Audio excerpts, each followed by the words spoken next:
Shalom, family, shalom. It's your brother Isaiah.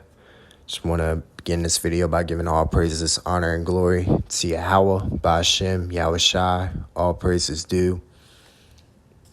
Y'all, I'm kicking myself right now, man. I literally just recorded this video, but I have to do it all over again because I forgot to turn my microphone on. Oh, man. All right. But I got to get this video out for y'all. So we're just going to have to run this shit back. Today's video message, I want to go into the cutoff. And basically, somebody knowing this truth. Or first off, I want to say, we as the 1/3 understand why we were cut off. We understand why we're in captivity now. And with these 2/3, they're so blinded in the spirit that they don't see that they're in subjection to their enemies, They don't see that. We see it in the spirit because the Most High has given us that spiritual discernment. But these 2/3, man, nah, they don't see it. They don't even see that we're in captivity under this system. Like, they don't even stop to think about why they have to work, why they have to pay for water and food and stuff like that. It just goes right past them because they're blinded. And most of them love this world. They love being in subjection under, Esau and these Japhites, man. They love it. That's why they got to get cut off, man. We're going to rulership, and we got to get out of that mindset. So this video, though, is mainly to get clarity on why some people might ask, like, how do we know that we're in the last captivity? Or why were we cut off in the first place? So basically, I'm going to start it off in Deuteronomy Chapter 28, verse 68. And the Lord shall bring thee into Egypt again with ships by the way whereof I spake unto thee. Thou shalt see it no more again, and there ye shall be sold unto your enemies for bondmen and bondwomen, and no man shall buy you.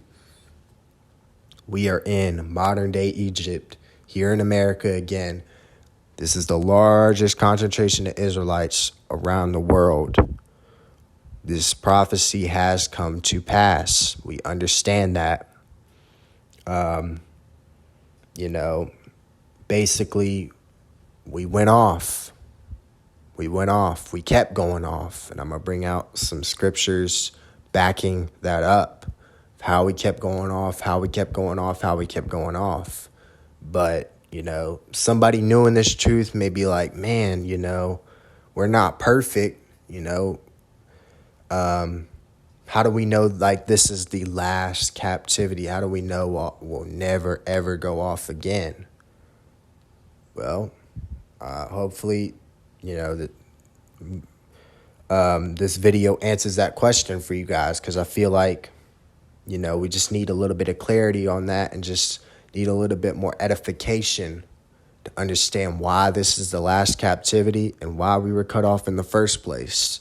So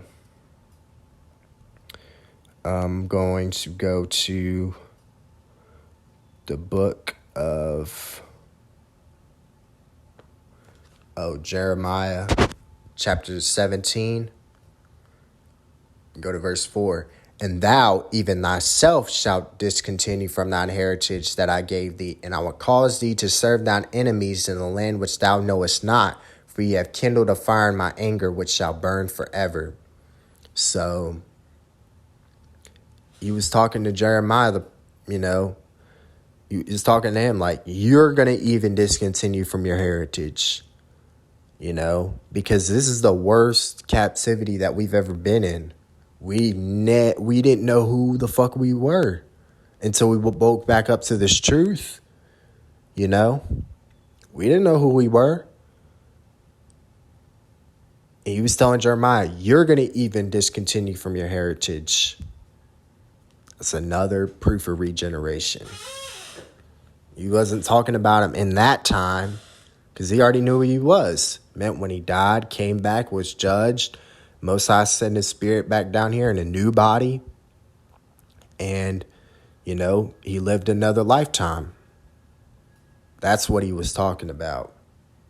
We are in that land. We are in enemy territory.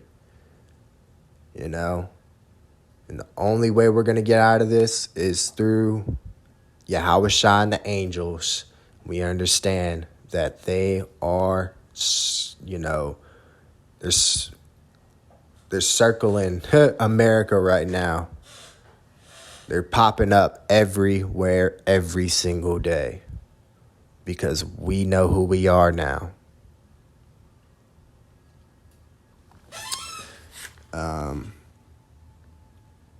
Let's go to the book of Ezekiel, chapter 20. Start at verse 3. Son of man, speak unto the elders of Israel, and say unto them, Thus saith the Lord power, Are ye come to inquire of me? As I live, saith the Lord power, I will not be inquired of by you. Wilt thou judge them, son of man? Wilt thou judge them? Cause them to know the abominations of their fathers, and say unto them, Thus saith the Lord power, In the day when I chose Israel, and lifted up my hand unto the seed of the house of Jacob, and made myself known unto them in the land of Egypt, when I lifted up my hand unto them, saying, I am the Lord your power. And the day that I lifted up my hand unto them, to bring them forth out of the land of Egypt into a land that I had espied for them, flowing with milk and honey, which is the glory of all the lands. Then said I unto them, Cast ye away every man the abominations of his eyes, and defile not yourselves with the idols of Egypt. I am the Lord your power. So, we didn't listen. We clearly didn't listen. This is why we're in captivity still to this day. We didn't listen to, the Most High. That's why he calls us a stiff-necked, hard-headed people, man. We just don't like to fucking listen. And in this captivity, basically, throughout the many generations that we've lived, we have been basically going through school, spiritual school of why we need Yahweh Shem Yahushua, why we need him, because we are not shit without him. If you're not in this truth and you're an Israelite, you ain't shit. I'm just going to tell you that right now. You ain't shit. If you don't know the name Yahweh Shem Yahushua, you are worthless. Because we're nothing without him. We're nothing without him. Nothing.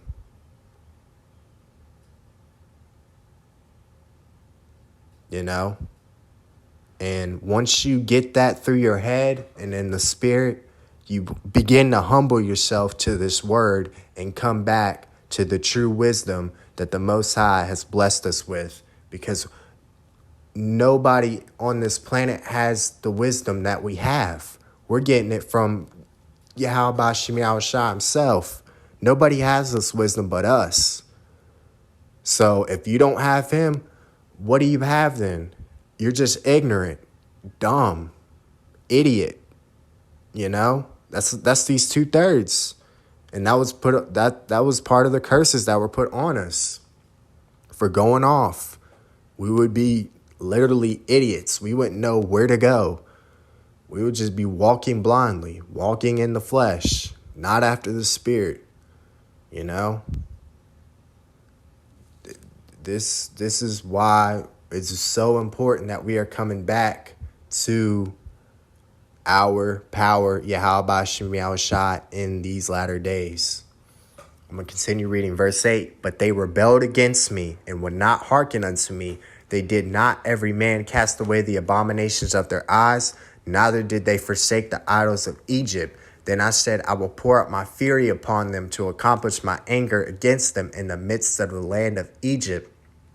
But I wrought for my name's sake that it should not be polluted before the heathen, among whom they were, in whose sight I made myself known unto them, in bringing them forth out of the land of Egypt.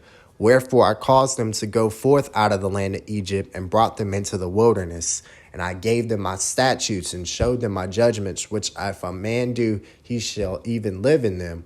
Moreover, also I gave them my Sabbaths to be a sign between me and them, that they might know that I am the Lord that sanctify them. But the house of Israel rebelled against me in the wilderness. They walked not in my statutes, and they despised my judgments, which if a man do, he shall even live in them. And my Sabbaths they greatly polluted. Then I said, I will pour out my fury upon them in the wilderness to consume them. But I wrought for my name's sake that it should not be polluted before the heathen, in whose sight I brought them out. Yet also I lifted up my hand unto them in the wilderness, that I would not bring them into the land which I had given them, flowing with milk and honey, which is the glory of all lands, because they despised my judgments, and walked not in my statutes, but polluted my Sabbaths, for their heart went after their idols. Nevertheless, mine eye spared them from destroying them, neither did I make an end of them in the wilderness. So this is going to show you verse 17. Most High is merciful with us. Believe it's in the book of Malachi, chapter 4. I am the Lord, power, I change not. He'll never change his mind on how he feels about us, you know. That's why he sent Yahushua to redeem us. Because if he really didn't care about us, he would have been like, man, y'all just keep going off. Y'all don't want to fucking listen. You know what? I made a mistake. I made a mistake in making y'all my people, because y'all don't want to fucking listen. But he knew once he sent Yahushua that was going to be the fix. And the whole point of the law of Moses basically was to show us we needed Yahushua. We needed him. Since day one, since the law of Moses was put on us, we had to learn that we needed Yahushua. That was the whole point of the law being set up, to school us on y'all can't follow this fucking law. Y'all need a savior. So I'm going to set up my son as the mediator between me and y'all, so y'all don't go off again. Because if you think about it, Yahushua was the first one to go off. Once he, went against what the Most High said of not eating from the good of the tree, from a knowledge of the tree of good and evil. And, he was taken by Eve, basically, because Eve was beguiled. And then he went after, he listened to Eve, which he was not supposed to do. Everybody fell after him. That's why the scriptures refer to him first and last Adam. He redid that wrong when he was put on the cross and sacrificed himself for our nation and for the sins that we committed throughout generation after generation after generation. This is how we know that we are in the last generation. So, but there's still more scriptures to bring out. Verse 18, but I said unto their children in the wilderness, walk ye not in the statutes of your fathers, neither observe their judgments, nor defile yourselves with their idols. I am the Lord your power. Walk in my statutes and keep my judgments and do them, and hallow my Sabbaths, and they shall be a sign between me and you, that ye may know that I am the Lord your power. Notwithstanding, the children rebelled against me. They walked not in my statutes, neither kept my judgments to do them, which if a man do, he shall even live in them. They polluted my Sabbaths. Then I said, I will pour out my fury upon them to accomplish my anger against them in the wilderness. Nevertheless, I withdrew mine hand and wrought for my name's sake, that it should not be polluted in the sight of the heathen, in whose sight I brought them forth. I lifted up my hand unto them also in the wilderness, that I would scatter them among the heathen and disperse them through the country. So this passage is really emphasizing us going off and why we were cut off in the first place, because we didn't fucking listen. And we're still doing it to this day. We as the 1/3, we're coming back into the fold, but not all of our nation. Our nation is still being hard-headed. That's why 2/3 got to be cut off. Because they had not executed my judgments, but had despised my statutes, and had polluted my Sabbaths, and their eyes were after their fathers' idols. Wherefore I gave them also statutes that were not good, and judgments whereby they should not live. And I polluted them in their own gifts, and that they caused to pass through the fire all that openeth the womb, that I might make them desolate to the end, that they might know that I am the Lord. Therefore, Son of man, speak unto the house of Israel, and say unto them, Thus saith the Lord power, yet in this your fathers have blasphemed me, and that they have committed a trespass against me. For when I had brought them into the land for the which I lifted up my hand to give it to them, then they saw every high hill and all the thick trees, and they offered there their sacrifices, and there they presented the provocation of their offering. There also they made their sweet savor, and poured out there their drink offerings. Then I said unto them, What is the high place whereunto ye go? And the name thereof is called Bama unto this day. Wherefore say unto the house of Israel, Thus saith the Lord power, Are ye polluted after the manner of your fathers, and commit ye whoredom after their abominations? For when ye offer your gifts, when ye make your sons to pass through the fire, ye pollute yourselves with all your idols, even unto this day. And shall I be inquired of by you, O house of Israel? As I live, saith the Lord power, I will not be inquired by you. That which cometh into your mind shall not be at all, that ye say, Well, we will be as the heathen, as the families of the countries, to serve wood and stone. As I live, saith the Lord power, surely with the mighty hand, and with the stretched out arm, and with fury poured out, will I rule over you. So this whole entire passage, man, is just going into us going off, going into idolatry. And we understand the northern kingdom fell into idolatry heavily. This is why Yahweh the Father divorced the northern kingdom. Once he did that, that was it. He couldn't deal with us as a people anymore. That's why he had to send Yahushua, 1 Kings chapter 11 goes into when Solomon went off and went after, basically the women that he was with turned his heart away from the Most High. I mean, that was it. It split up the northern and southern kingdom. That's why he had to come back as Yahushua to pay for that. And we're going to get a scripture for that later on in this video. But, it just goes to show you why we were cut off and why the scriptures clearly emphasize that, we went off. We fucked up. But all praise to Yahweh Shem Yahushai. He's having mercy on us, and the Holy Spirit is being poured out to the 1/3 in these latter days. And we are coming back to this word and coming back to the full and complete understanding of everything that we went through generation after generation, because we are full grown in the spirit now. Our spiritual knowledge is basically peaked through this word. We know and understand why we went through everything that we've went through as a people. And now that understanding is coming full circle, we are about to be redeemed, and we're about to be in rulership forever. So, all praises. I'm going to read verse 34. And I will bring you out from the people, and will gather you out of the countries wherein ye are scattered, with a mighty hand, and with a stretched out arm, and with fury poured out. And I will bring you into the wilderness of the people, and there will I plead with you face to face. This is a future prophecy. Like as I pleaded with your fathers in the wilderness of the land of Egypt, so will I plead with you, saith the Lord power.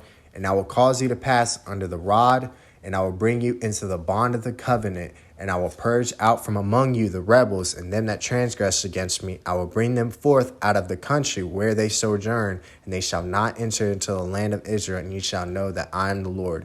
So verse 34 through 38 is going into those 2/3 that are going to make it to the rally point, to the chariots, but the Most High is going to see right through them that they were faking.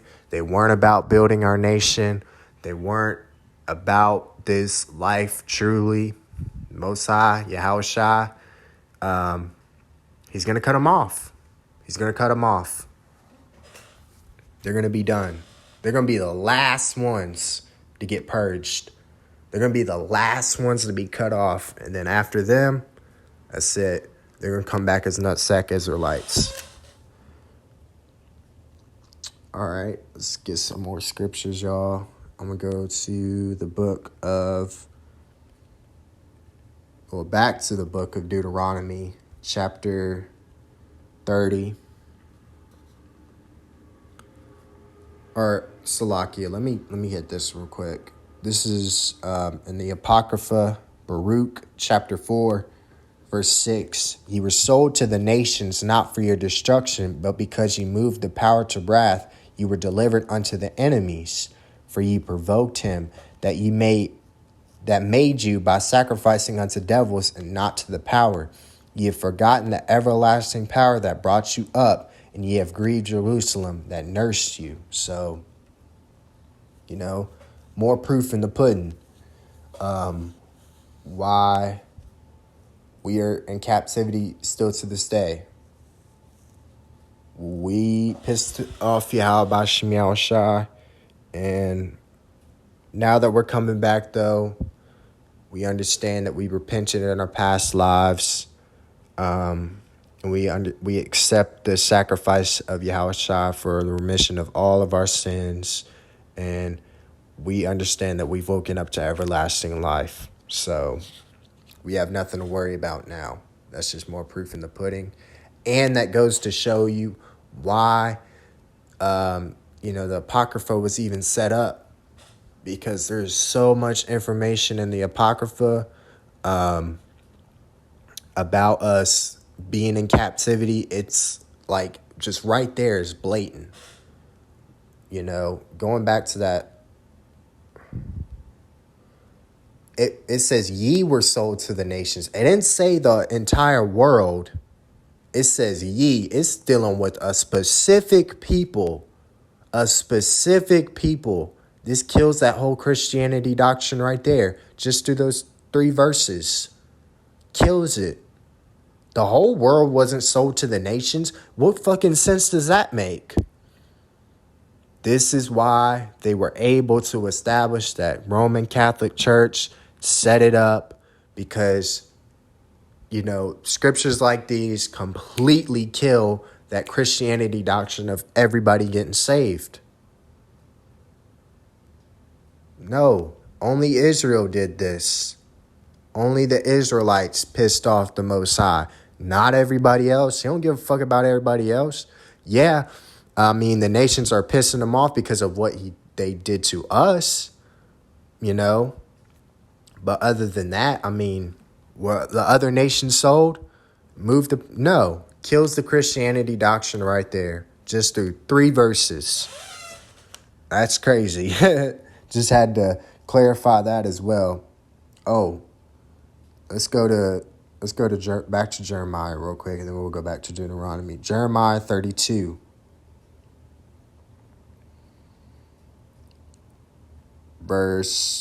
Start at 37. Behold, I will gather them out of all countries where I have driven them in my anger and in my fury and in great wrath, and I will bring them again unto this place, and I will cause them to dwell safely, and they shall be my people, and I will be their power, and I will give them one heart and one way, that they may fear me forever for the good of them and of the children after them.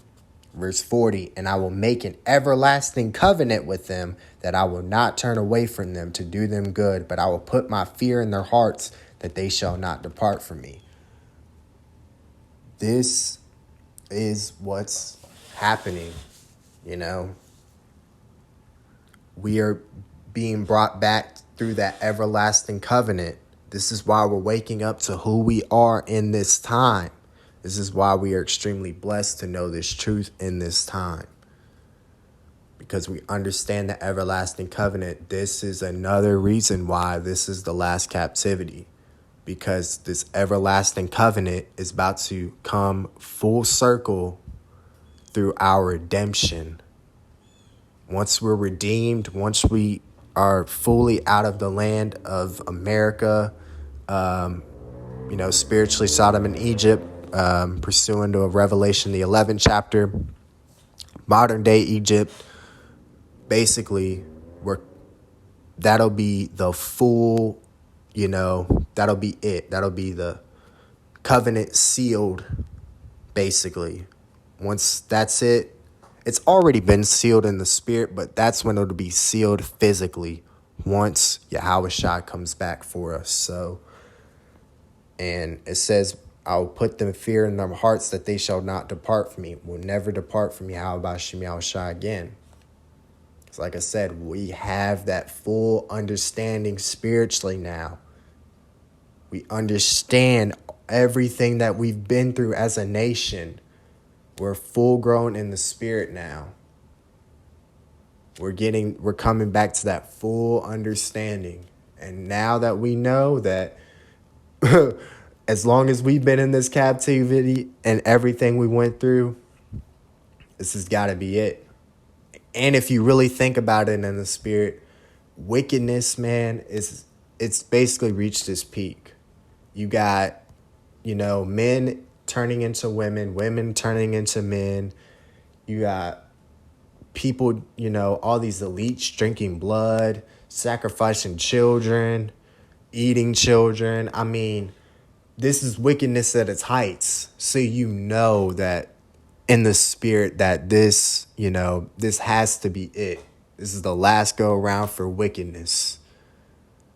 And we are the first fruits to bring in that righteousness back into this world that always belonged in this world.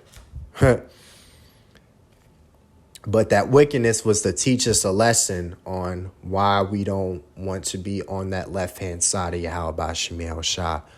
Verse 41, yea, I will rejoice over them to do them good, and I will plant them in this land assuredly with my whole heart and with my whole soul. For thus saith the Lord, like as I have brought all this great evil upon this people, so I'll bring upon them all the good that I have promised them. Going back to the everlasting covenant. We are never going to go through this again. And you just got to believe that in the spirit. Let's go to the book of Deuteronomy chapter 30. Start at verse 1. And it shall come to pass when all these things are come upon thee, the blessing and the curse which I have set before thee, and thou shalt call them to mind among all the nations, whither the Lord thy power hath driven thee, and shall return unto the Lord thy power, and shall obey his voice according to all that I command thee this day, thou and thy children, with all thine heart and with all thy soul, that then the Lord thy power will turn thy captivity and have compassion upon thee, and will return and gather thee from all the nations whither the Lord thy power hath scattered thee. If any of thine be driven out unto the outmost parts of heaven, from thence will the Lord thy power gather thee, and from thence will he fetch thee, and the Lord thy power will bring thee into the land which thy fathers possessed, and thou shalt possess it. He will do thee good, and multiply thee above thy fathers. And the Lord thy power will circumcise thine heart and the heart of thy seed to love the Lord thy power with all thine heart and with all thy soul, that thou mayest live. And the Lord thy power will put all these curses upon thine enemies and on them that hate thee, which persecuted thee. Us having our third eye open, we see the curses turning at a rapid rate with this,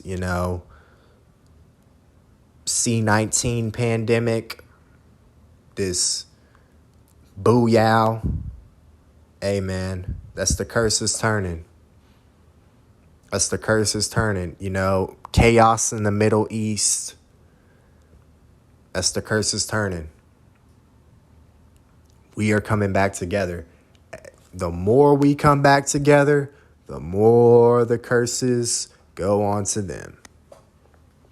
It's beautiful. Verse 8, and thou shalt return and obey the voice of the Lord, and do all his commandments which I command thee this day. And the Lord thy power will make thee plenteous in every work of thine hand, and the fruit of thy body, and the fruit of thy cattle, and in the fruit of thy land for good. For the Lord will again rejoice over thee for good, as he rejoiced over thy fathers. If thou shalt hearken unto the voice of the Lord thy power, to keep his commandments and his statutes, which are written in this book of the law, and if thou turn unto the Lord thy power with all thine heart and with all thy soul. So we're coming back into the fold. We're coming back into the fold. This is it. We won't be cut off again. And this is our last captivity, you guys. Bring out a few more precepts and I'm going to close it out. Let's go to the book of 2 Samuel, chapter 7, verse 10. Moreover, I will appoint a place for my people Israel, and will plant them, that they may dwell in a place of their own, and move no more. Neither shall the children of wickedness afflict them any more, as before time, and as since the time that I commanded judges to be over my people Israel, and have caused thee to rest from all thine enemies. Also the Lord telleth thee that he will make thee an house. And when thy days be fulfilled, and thou shalt sleep with thy fathers, I will set up thy seed after thee, which shall proceed out of thy bowels, and I will establish his kingdom. He shall build an house for my name, and I will establish the throne of his kingdom forever. I will be his father, and he shall be my son. If he commit iniquity, I will chasten him with the rod of men, and with the stripes of the children of men. Understand that Yahushua is Solomon in the regeneration. Verse 14 proves why he had to suffer as when he came as Yahushua, when he first came, in his first coming here as Yahushua, he was chastened. When he's coming back in his full glory. His second coming, he's coming back in his full glory. Perfect. He was set up to be the perfect sacrifice when he came. Now he's set up to be the perfect judge when he's coming back. Yahushua is the perfect judge. So, and we understand that this is talking about Yahushua, because if you go to the book of Luke, chapter 18, verse 38, and he cried, saying, Yahushua, thou son of David, have mercy on me. Solomon was the son of David. The scriptures refer to Yahushua as the son of David. So, hey, this proves it, that, hey, we will not have to go through this captivity again. We will not have to be cut off. Now we have a clear understanding of why we were cut off and why this is the last captivity. Lord willing, you guys were edified. Man, I've been talking for like an hour straight, you guys. I believe this video is about 30 minutes long, but I've been talking for an hour straight. My voice is about to give out. Lord willing, you guys are edified, though. Just want to end this video by giving all praises, honor, and glory to Yahweh, B'Shem HaMashiach, Yahushua. All praises due. I will see you on the next video. Shalom.